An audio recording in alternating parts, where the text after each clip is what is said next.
Estoy muy emocionado por estar aquí en la Fundación Rafael del Pino, pero necesito hablar en inglés.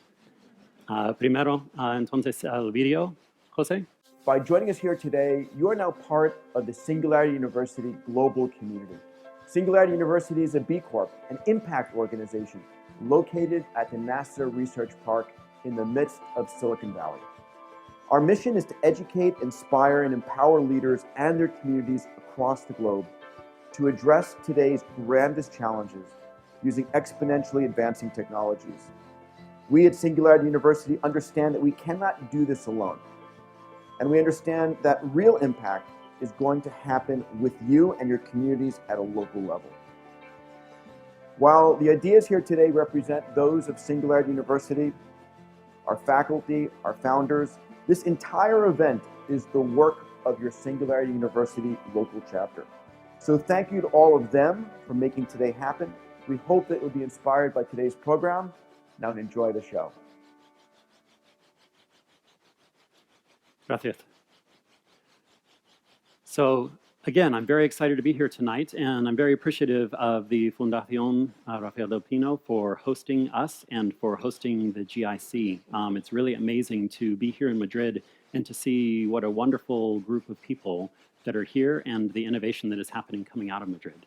So I'm going to talk tonight about exponential technologies and how they are empowering change with groups. And you just saw the founders of Singularity University. We just heard from Peter, who many of you know is founder of XPRIZE and is known very well for the commercialization of space. And on the other side of the slide is Ray Kurzweil. Ray is a futurist, a thinker, a scientist. And Ray was doing his research in the late 90s, early 2000s, and was seeing that there is a point in time when artificial intelligence will become so advanced that we, using our human intelligence, will not be able to stay on top of it. And he called that moment in time when these two meet the point of singularity. And he wrote a book about it called The Singularity is Near. Well, Peter went on a hiking trip in Chile, and Peter read this book and saw the kinds of change that was coming, and Peter wondered, why isn't there a university out there that is actually helping people to learn about this and to approach solutions for the world's biggest problems about this? So then Peter used the model that he used for the International Space University that was founded in France, not far away, that had a summer session where people would come for 10 weeks, and these people would spend 10 weeks in an intensive program to learn about space, and then they go off into the farthest part of the world to actually work at space organizations. And now I believe there are 3,700 people who have graduated from the International Space University. Well, Peter said, let's set up something that's like that, and that's Singularity University.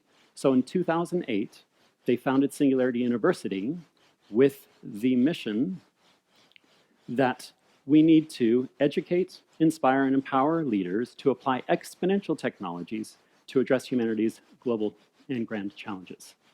And I'll talk about the various parts of this because it's really important that we have an understanding of just what we're trying to do at Singularity University. So in looking at the vision, what is the impact, or how are we going to inspire people? We are asking people to think in terms of how will you impact 1 billion people in the next 10 years. So 1 billion is a really large number, and 1 billion is meant to inspire people to think really, really big about these really strong problems, these really hard problems. And we want people to use exponential technologies. And what do we mean by exponential technologies? Exponential technologies are these things that have gotten faster and faster and more powerful and cheaper over the last several years, and it's only going to continue this way. So we're talking about artificial intelligence, biotechnology, networks, nanotechnology. These are the tools that we're going to be using to address the grand challenges. And what are these grand challenges? The grand challenges are each of these 11 areas that we see as being the problem areas that we can bring exponential technologies to bear and make the world a better place for 1 billion people. And so why are we using exponential technologies? Isn't what we had just a few years ago good enough? Well, it's really looking ahead to the fact that, as Einstein said, we cannot solve our problems with the same thinking that we used when we created them. So we know that we need to be anticipating what are the technologies that are coming out. We know that we need to be helping other people to learn about the technologies that are coming out in order for us to be able to solve these grand challenges. Now, when I speak of exponential, I talk about this doubling effect. And a doubling effect is the notion that if I take 30 steps from here, I can take 30 steps and probably make it to the exit over there. The human mind is really good at thinking about linear steps. When I talk about exponential steps, I'm talking about the fact that my first step covers 1 meter, my next step will cover 2 meters, and then 4, and then 8, and 16, etc. So each step gets more and more distance with a step that's covered. So that's what we think around exponential thinking. So if I take these steps, if you saw me, I took 30 linear steps to get to the door, but if I take 30 exponential steps, I don't make it 100 feet, I don't make it 1,000 feet, I don't make it 1,000,000 feet, I actually go around the world 25 times in taking 30 exponential steps. It's hard for us to really comprehend that kind of scale, but we've seen this kind of scale just in the way that we've been developing technology over the last decades. So computing, the computers that everybody seems to be carrying around in their pockets, I know that I have one that I brought with me from California. You may recognize it. Some of you have an iPhone as well.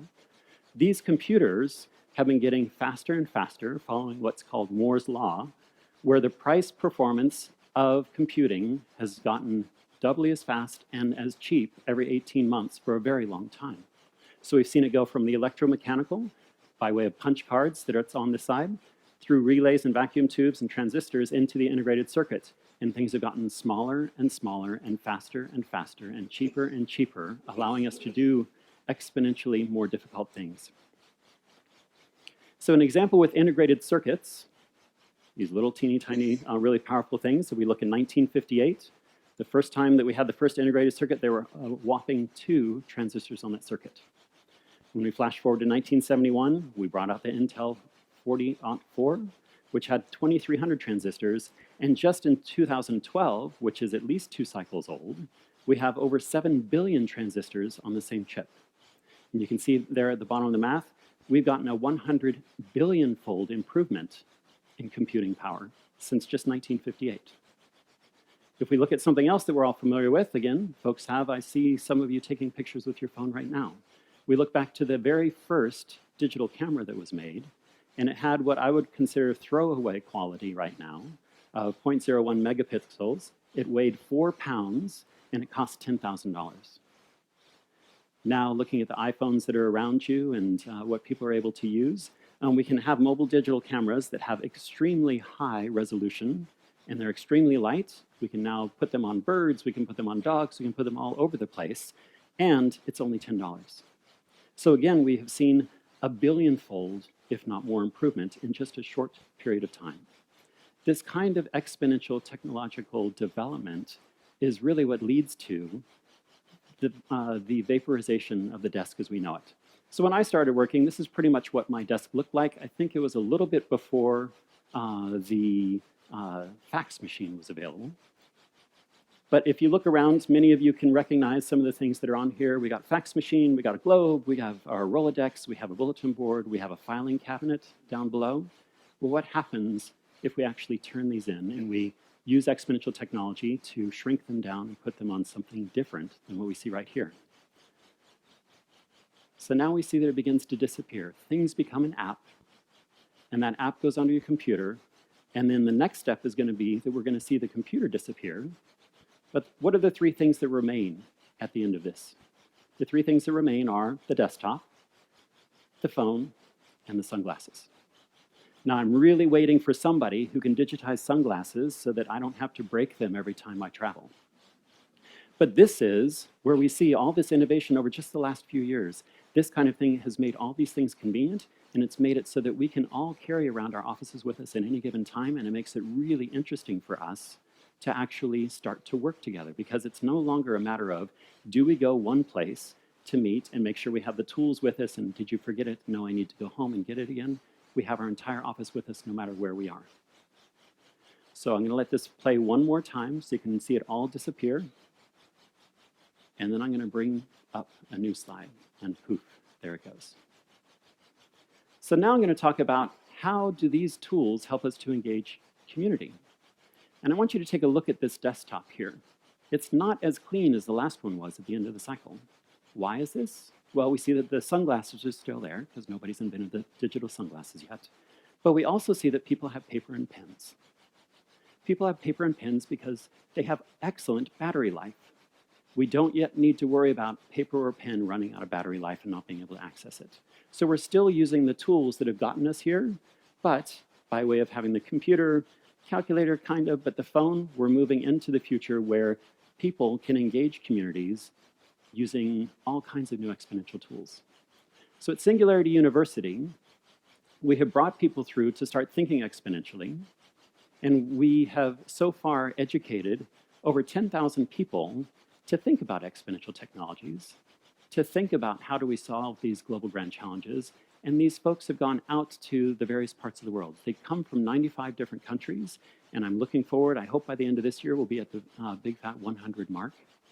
But these 10,000 folks have gone out there and are now bringing to their small groups the way that they're thinking now, this transformation of how are we applying exponential technologies to solve problems.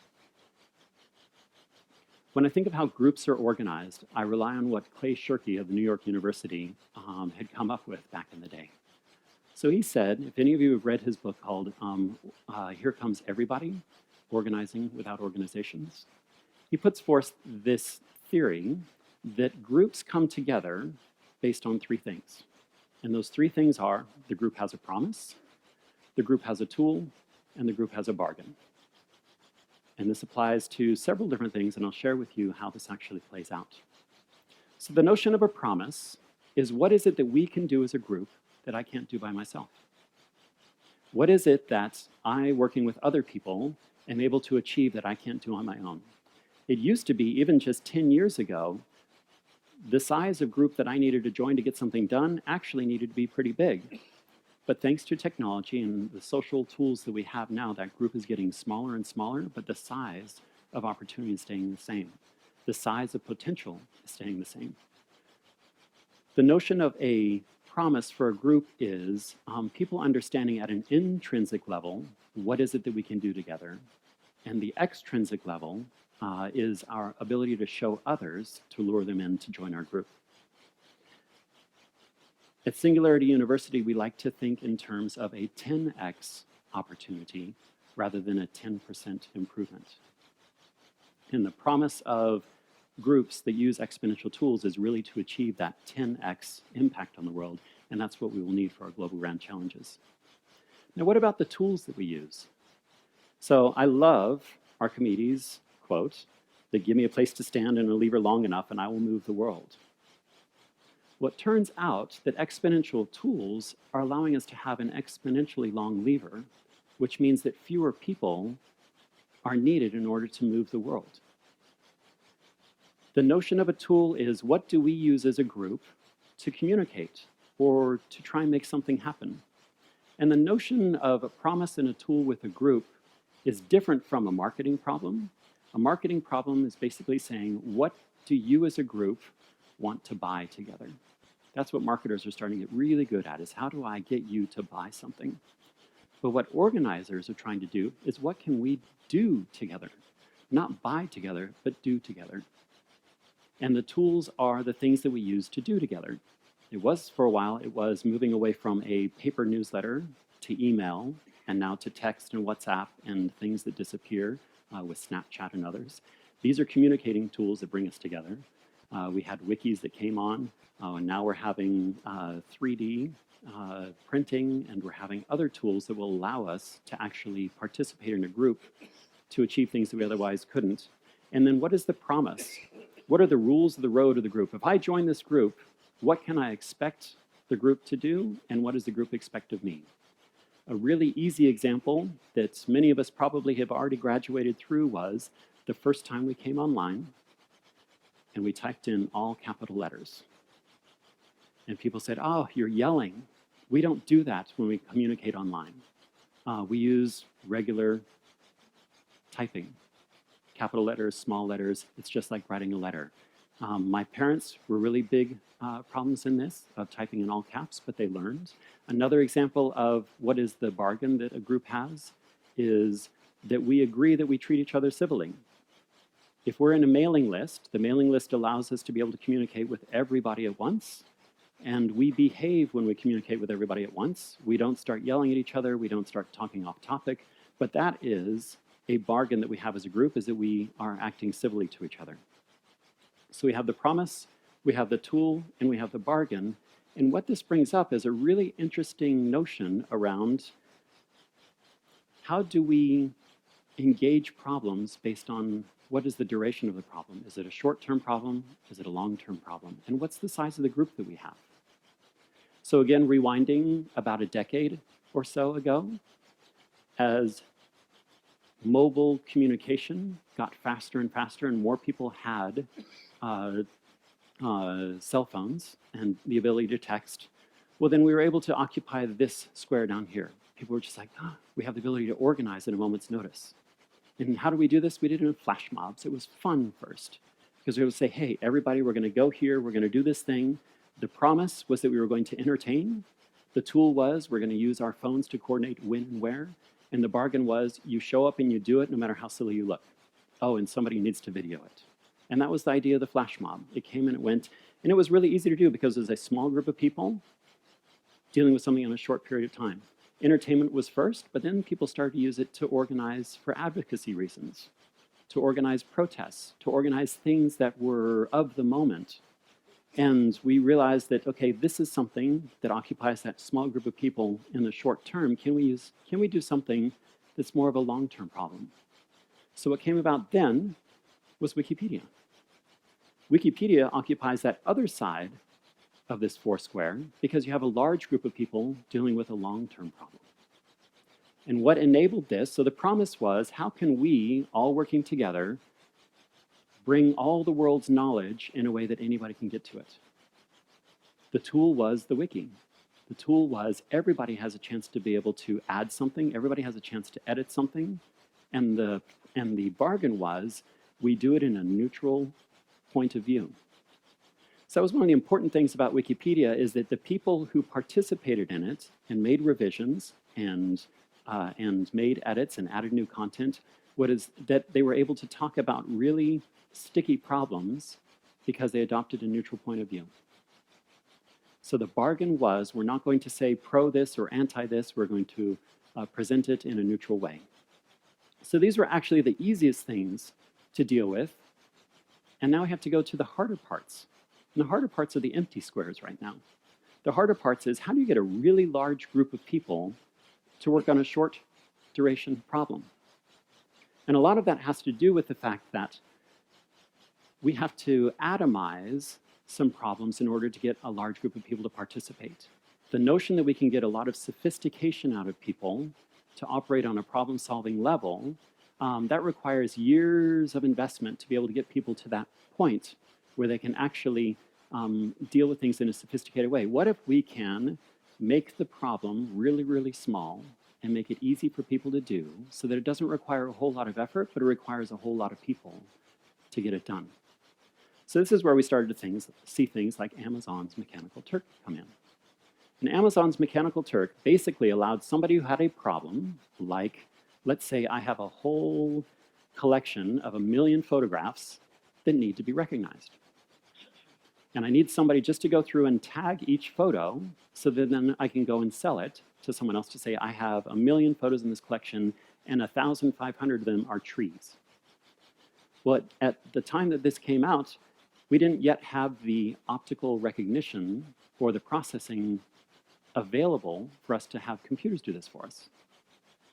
So Mechanical Turk basically allowed me, as the one who has the problem, to engage a large group of people, and the promise was that all of us doing just a couple pictures could get through 1 million pictures very quickly.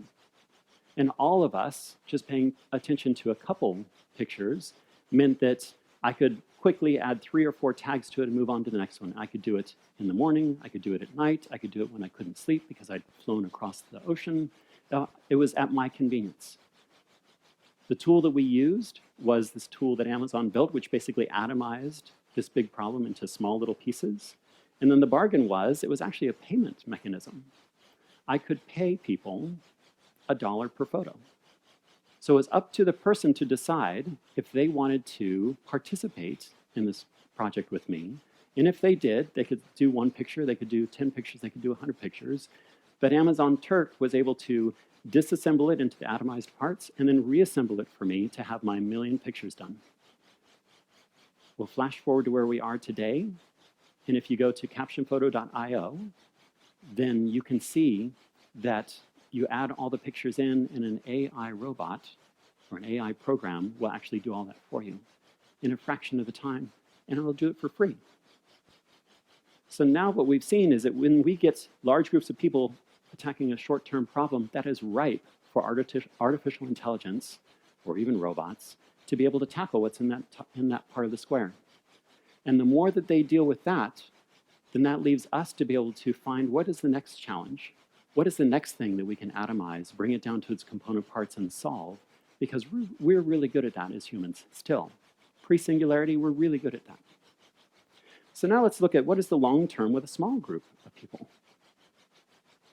And where this actually shows up the most at Singularity University is that this is where we have our global grand challenges. Those 11 challenges that I talked about earlier. The fact that now we have exponential technology that can let small groups make big changes, we now see the global grand challenges is an example of this long-term challenge that can be handled by lots of small groups of people. That same thing that allows us to be able to automate the atomization and the assembly of things that Amazon Turk did and now PhotoCaption.io does, is the same thing that we can do around all of the efforts that are being done by small groups of people to solve our grand challenges. So the global grand challenges are what the Global Solutions program here at Singularity University immerses the people who have a chance to go through it in. The way that our Global Solutions program works is that we educate and empower people in teams to create and develop innovative solutions that can transition into viable startups using exponential technology. This is our 10-week program that happens during the summer, and here we have a rough layout of what those 10 weeks encompass.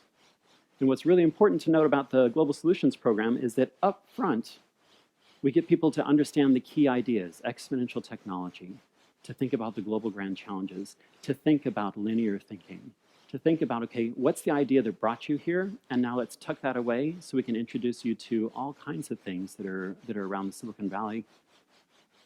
And then we break into core curriculum. People actually dive deep with experts. They go on site visits to other parts of Silicon Valley to see things in action, whether it's robots, AI. They get a chance, I think, to go to Google and see the Google car and all that great stuff. And then they have workshops that allow them to synthesize and allow them to converge their thinking around what is a solution going to look like. They can prototype things. They can build things with 3D printers. They can use robots. They can actually start using these tools of the future to start thinking about what are these projects going to be. And then they break into teams, and these teams create projects. And what's really important about the Global Solutions program is that they then launch the projects, and what we want them to do is to go off and make viable companies with this. So it's not just enough to have an idea. It's not just enough to have a group. But the promise of this group coming together using these tools is that they'll create a viable organization, for-profit or non-profit, but that viable organization will now be able to continue the work going forward. So this 10 weeks is not just about educating, this 10 weeks is about activating and getting people into the mode of creating something that can last. So who attends the GSP? We have 2 ways for people to get into the GSP. One is to do a direct application to us at Singularity University, and the other, which is my favorite, is why we're here, the Global Impact Competitions, especially the Global Impact Competitions. Because what we see in the GICs is these kinds of ideal candidates surface, and they surface in interesting parts of the world that we otherwise would not be able to find. I was really thrilled to hear that we have 500 applications in this year's GIC, which means an extremely competitive field to get a seat at one of our Global Solutions programs. Our breakout of our ideal cohorts, because we take all of the winners of the GICs and then all the applications that come in otherwise, we actually are looking for people who are global, meaning that they don't have a Silicon Valley lens on them. It's gender balanced, meaning that it doesn't have the makeup of Silicon Valley, which tends to be a lot more men than women. that they have a diversity of thought and expertise. And this is going back to the way that groups work. We celebrate the difference. And the difference is that we want to have as many different backgrounds coming to look at a problem as possible. Because the kinds of solutions that people who come from different backgrounds come up with are a lot less brittle than people who come around who have the same background. It allows people to be able to think through solutions, if you're coming from different backgrounds, think them through before they get out into the world and break of something that you could have caught earlier on.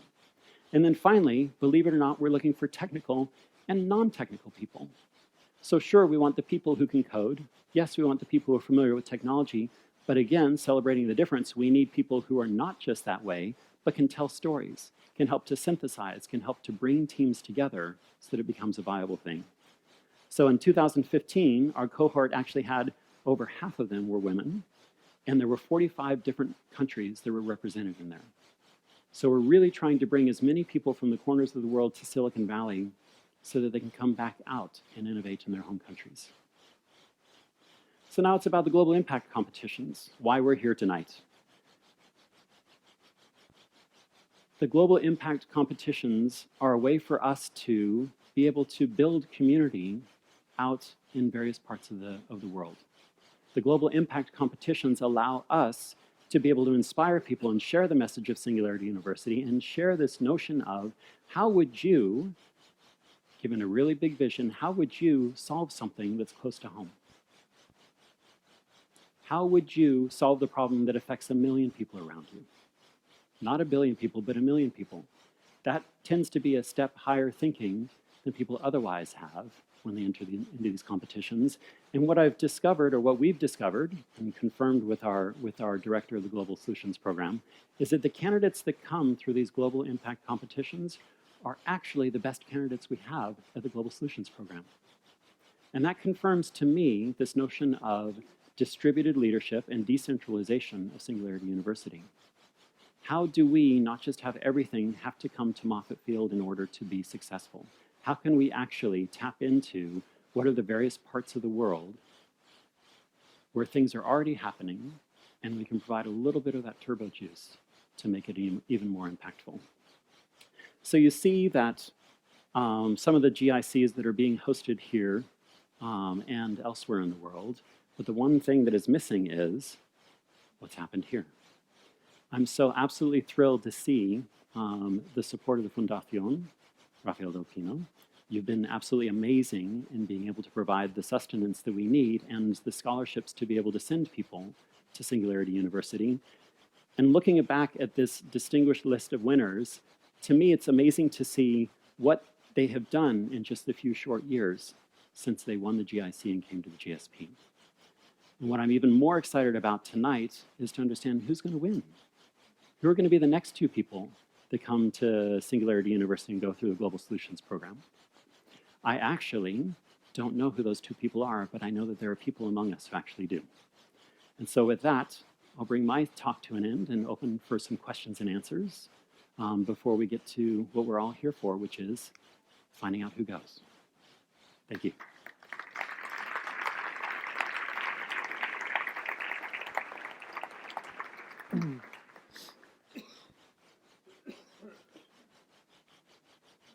Pues, ¿preguntas para Tomás? No? Ah. Mira, una por aquí.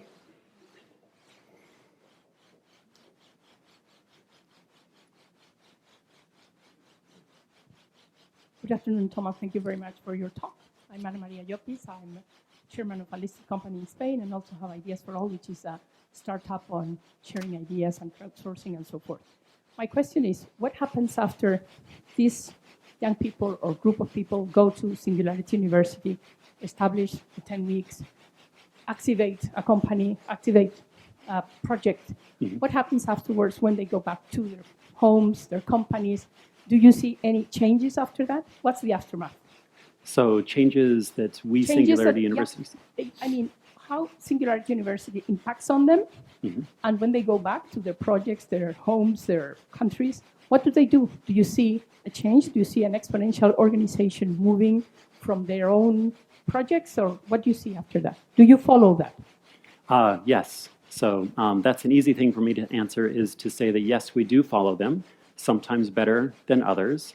And the way that we're really interested in how do we actually quantify this notion of 1 billion people being impacted by the work of Singularity University. And that comes in two different ways. One is the actual quantified impact. So how many people were helped? What were they helped doing? If it is in, let's say, clean water, how many gallons of water were cleaned? How many gallons of wastewater were saved from going out into the environment?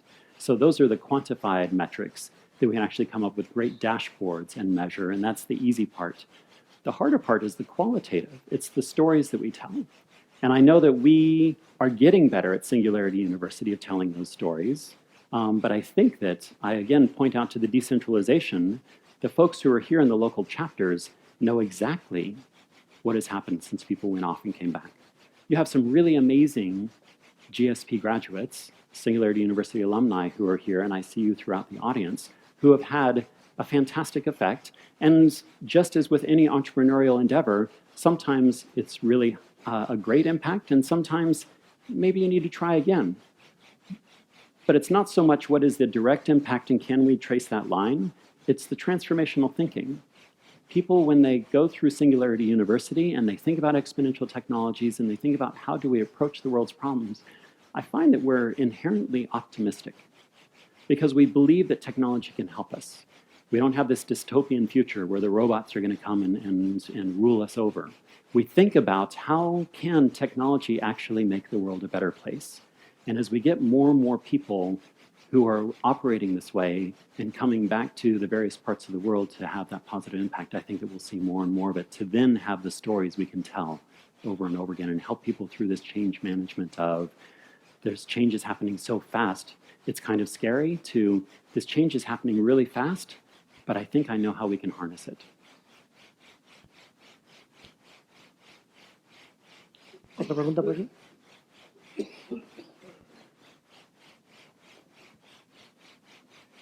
Hi, congratulations, Thomas, for your presentation. My name is Jose Luis Arco. I'm coming from University of Granada. I'm an educator. I was really impressed when I just arrived and wrote the Rafael del Pino legacy, and it's amazing. Could you please mention, no, maybe one example, but one of the key areas in which Singularity University is experiencing more progress after applying your model, which is, by the way, very amazing. But which one of those table of about 12 problems, global problems, are you experiencing, observing more progress, and why? Thank you. That's really good. So the 11 grand challenges, you were right, between 9 and 12, right there. So the 11 grand challenges, if I think about where we have seen some, I think that we're still at the beginning of seeing the impacts in the 11 grand challenges, because the ideas that are coming to mind aren't, and we have solved this. The idea is, and we're seeing traction in this. And so the notion of, let's look at food. So food is one of our grand challenges. How can we make sure that we have enough food, nutritious food, that people can eat, so there's no hunger? When we think about the application of exponential technologies, we're able to look at how robots are actually beginning to help us to farm. So when I grew up in the US, my idea of a farm was these really big machines that would drive through the fields and they would plant, they would harvest, they would till the ground, but it was on a really large scale. And because the cost of these machines is going down and down and down, because the intelligence of these machines is going up and up and up, we now actually have much smaller robots that can do the work in a much more focused way than their larger counterparts of decades ago. Why is this important? Because if you think of any tract of land, we used to throw, if something happened to one plant, farmers are risk averse. If they see that something is dry, they water it. And they don't water just that one plant, they water the whole field, because that's what our systems are affected to be able to do. If they see that there is a bug on one plant, then typically they put pesticide over the entire field, whether it needs it or not. They see that one is undernourished, they put fertilizer over the entire field or not. Well, now we have the ability to be able to monitor down to the square foot in a field, and we can deploy robots to water or fertilize or to get rid of pests in a non-chemical way at the plant level instead of having to do it at the field level. So think of the savings that we have in terms of we don't need to use as much water, we don't need to buy as much fertilizer, we don't need to put as much pesticides into our foods in order to be able to cultivate these fields. And that's just the AI and robotics part of how the food challenge is being handled. So that's where there are these across all 11, and I encourage people to go to singularityU.org to be able to read about the other global grand challenges and the progress that we're making. Thank you. Y una última pregunta.